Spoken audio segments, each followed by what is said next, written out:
my advice to anyone who wants to be successful in any domain is to do things away from where you broadcast and then take it to that broadcast. I mean, take your real life to Instagram and be very cautious about taking Instagram to your real life. Does that make sense? Yeah, if you look at successful people, they're doing things away from the platforms and putting them on the platforms. Yeah. So I have to be very careful. Then I go into the kitchen. Obviously, I talk to people in my home. But if I pick up the phone and I start making a phone call, it's like, is this call really about moving the needle forward, or is this just kind of like passive use of attention? We have to be so careful nowadays. So careful. It's really challenging. On that point of, as you were saying, there's so many podcasters doing so many amazing things. Like I look at your podcast and I learn from it, but I know in my core, and we all know, I'm never going to be Andrew Huberman. Well, and I'll never be you. And I'll never be a Joe Rogan. Yeah. I'll never be a Lex. And I admire your podcast very much, and Joe's and Lex's. I think we each have our own unique style that we bring to it. Chris Williamson, it's been a lot of fun to see the unique flavors of podcasts crop up and how similar that is to the world I grew up in skateboarding, the observations from the music industry that I saw firsthand, or that, Rick has passed along. In the end, I think any creative endeavor is really about, and here I don't want to sound mysterious or woo, it's about the energy that we bring. It's about taking our life history and bringing it to that thing in whatever form. We don't even need to tell people our life history. Taking our unique wiring and bringing it to that thing. And we can, again, look at things through the lens of biology and say, well, what are we talking about when we're talking about energy? What is this energy thing that people are talking about?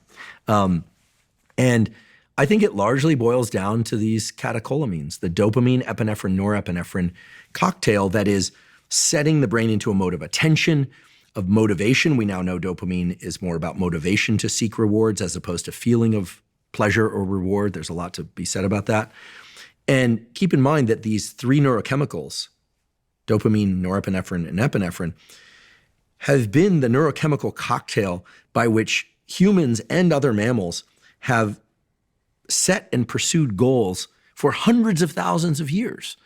So we don't have like a unique system, a unique neurochemical system for seeking out of mates versus food versus creating shelter versus creating technology and whole societies. And it's not just these three neurochemicals. Certainly there are other things involved, acetylcholine and a bunch of other things, neuroplasticity for that matter.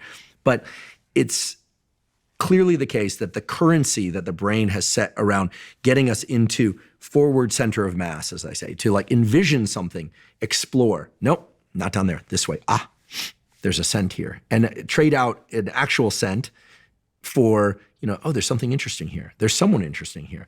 And like exploring that, no, that's a dead path too. Cul-de-sac, turn around, go, oh, here. And then connecting these nodes of progress. What's progress? There's kind of another surge of these catecholamines, which sets us in forward center of mass.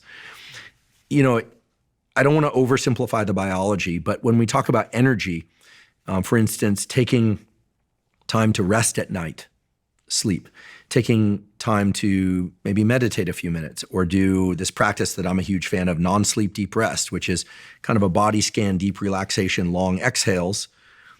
It's a practice very similar to an ancient practice called yoga nidra, which has been practiced for thousands of years. It's a kind of pseudo sleep. And we know from a really nice study that NSDR, non-sleep deep rest, aka yoga nidra, can increase the baseline levels of dopamine in a brain area called the basal ganglia, which is can be very beneficial because it's hard to conceive something that you can't imagine. But I think when people hear that visualizing goals or visualizing outcomes is critical, we sometimes forget that we don't always know what the end goal is. Sometimes we have to break this up into milestones.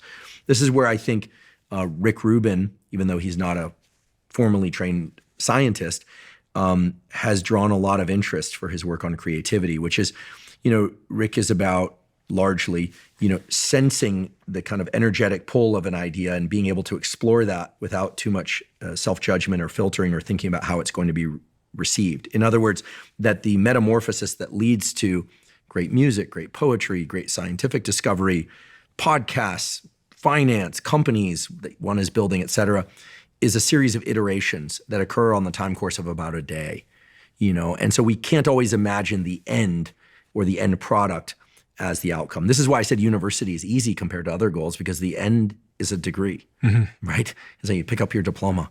Whereas in other areas, it's far more mysterious often. Now, visualization, I think, can be